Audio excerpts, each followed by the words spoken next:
Well, all right, kids. This video is going to be, look, you get to see me in all my splendor.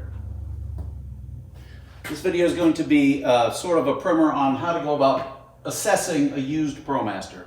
They're coming up on 8 model years old. A lot of people ask me what to look for when buying one, so we're going to kind of go over that. We're going to go over it pretty quickly. It's a Sunday here at the shop, so nothing's happening. This one happens to be mine. But the funny thing about Promasters, and one of the reasons that makes them so great, is that the things that go wrong are always the same things, and they're very limited. So we're going to talk about those things. The primary thing that you're looking for when you're assessing a used van, and when I say used, I'm not talking 17,000 miles, I'm talking 150,000 or over.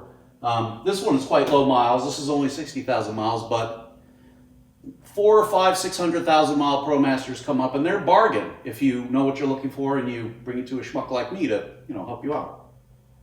The thing to be mainly you're concerned about is a thing called the Pedestal Tick. Now, if you look on my channel, Promasters Only, you'll find a whole video on the Pedestal Tick, and if you type in Pedestal Tick into any search engine or into UFace, you'll find all kinds of crap about that. The thing with the tick is wear in the valve train causes a ticking sound. The sound itself isn't harmful. But what happens next is the rocker arm bearings fail, the valve is uncontrolled, eventually it sucks the valve and blows the engine. The fix, new rocker arms. It is said that the latest revision of rocker arm parts, the part numbers ending in AH, called H revisions, ameliorate the problem permanently. So it is said. I can't vouch for that personally. We're going to be doing one here in the next week with H parts and see what happens. And that Pedestal Tick doesn't affect all Pedestars, but it generally seems to pop up between 110 and 130,000 miles if it ever pops up. It affects perhaps 30%, 35% of all engines. And I suppose if you ran all engines out to 500,000 miles, you'd get the tick eventually. But and the fix of the Pedestal Tick is an $800, $1,200 repair depending on how far it's gone. But if you let it go too long, it will blow the engine up. The symptom, or the sign to look for in this tick, is a ticking noise. Sounds like a typewriter. Again, I have a video about that. But also, it'll generate a single cylinder misfire code, which is P0301, P0302, all the way through 6. That indicates which cylinder. And that is a single cylinder misfire.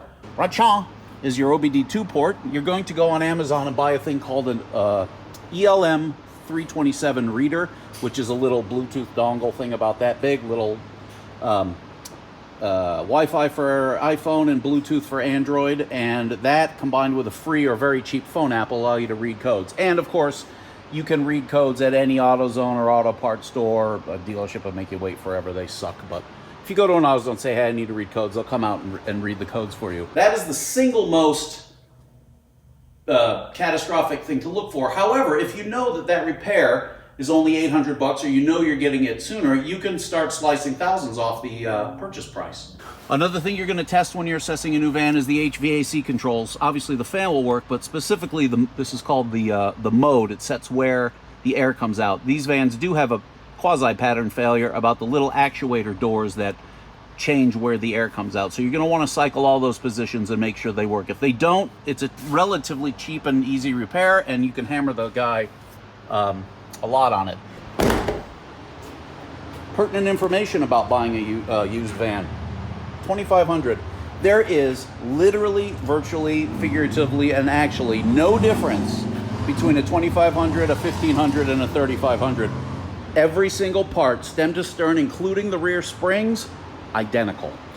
One thing that you can check on a used Promaster is the struts, and this is actually quite important because struts are a fairly expensive repair. When all is said and done, if you were to need an alignment and some other parts, well, you could spend $1,000 on struts.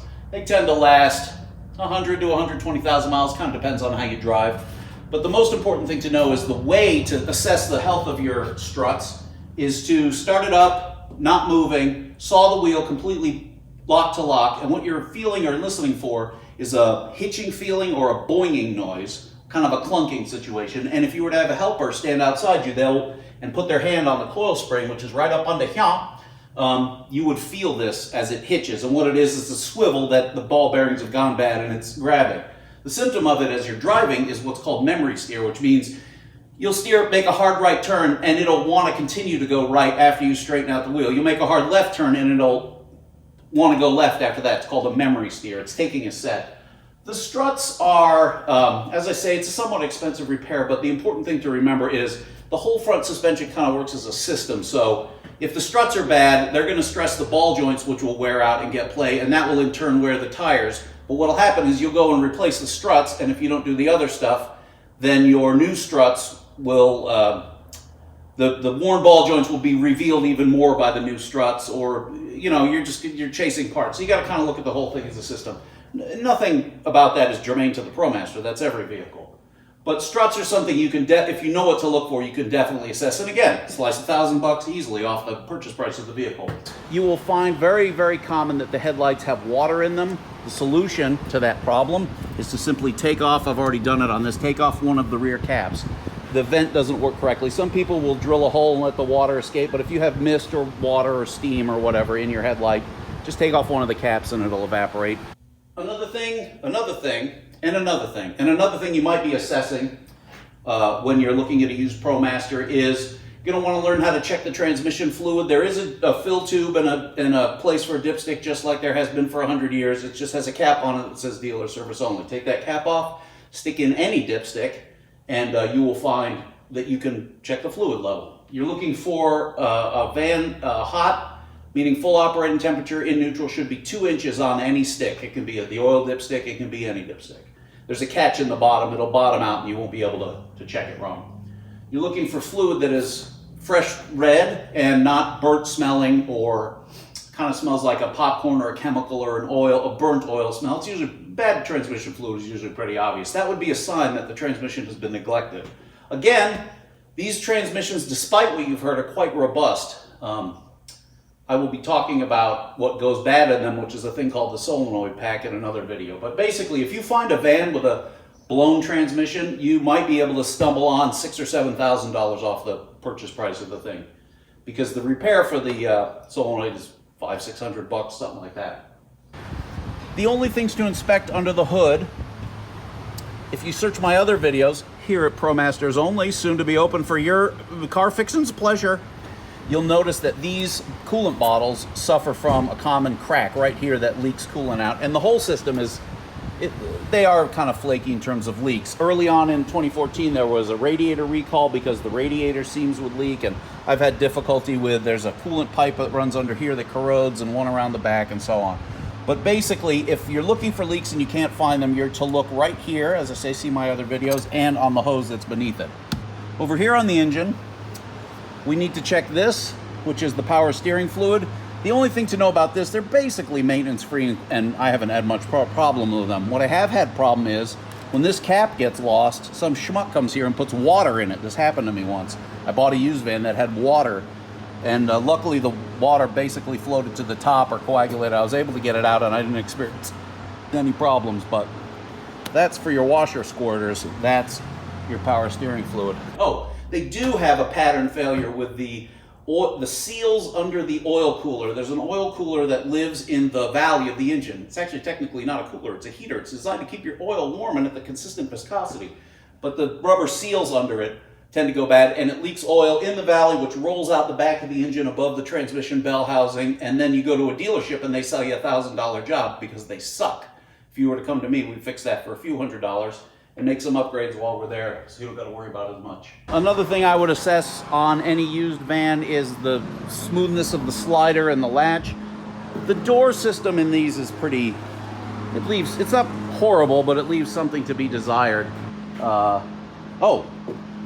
Many used vans will suffer a problem right here. The wires will break here. This is a spring-loaded thing that as the door opens, it allows the spring to come out.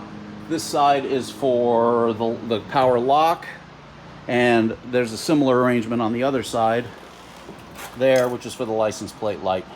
Rear tires, because this is a front-wheel drive vehicle, they really don't wear out like they do in a rear-wheel drive vehicle car. But what you're to do is feel along the top. If this feels bumpy or wavy, that's called scalloping or cupping, and it's caused by bad rear shocks. Yes, this tire is scalped. It must have lived, these are not the tires that came with the van. It lived on a different van, and you see how it's different colored? It's like that because they've that picks up dirt and that doesn't. And if you were here, you can see this is quite noticeably different. That is a scalloping effect caused by oscillations, caused by worn rear shocks. I'd like to point out what you don't have to worry about with a Promaster, which is actually kind of important. This is based on my experience. We have 3 vans. We're about 2 million miles over those 3 vans. They're all 2014s, and I'm the one that keeps them running, and that's where I get this knowledge and skills before opening the shop. Promasters only, come on down. We only work on Promasters, hence the name. Clever. You didn't think of it, I thought of it. The things you don't need to look for in a used Promaster is really kind of impressive. You need to look for coolant leaks and hose problems and that kind of stuff. Smell of coolant. They do have, they have foibles in the cooling system, but you don't really need to worry about the master cylinder. I've never had to touch one. ABS pump, never touched it. Water pump, never touched it. Fuel pump, never touched it. Fuel filter, isn't one. Transmission computer, isn't one. EGR valve, isn't one. PCV valve, lasts forever. Air filter, 300, 400,000 miles. The thing is like gigantic. It's bigger than your head. You don't need to worry about, generally speaking, coils and plugs. I run those hundreds of thousands of miles. Nor do you need to worry about the belt. As long as it's not making noise, 400,000 or 500,000 miles on the serpentine belt. You don't really need to worry about the power steering pump or the power steering rack or any of that stuff. I mean, obviously, if there's a problem, there's a problem, but I haven't encountered it, and they seem quite robust. And so, this has been your moment of how to assess a used Promaster. I'm happy to answer any questions. Write me an email, promastersonly@gmail. Stop by in fabulous, sunny, tropical, semi-urban Barberton, Ohio, and have some of my world-famously bad coffee. And I hope to see you soon. The shop, Promasters Only, will be open, sometime this month. We're easing into it, sliding into it. And I said good day.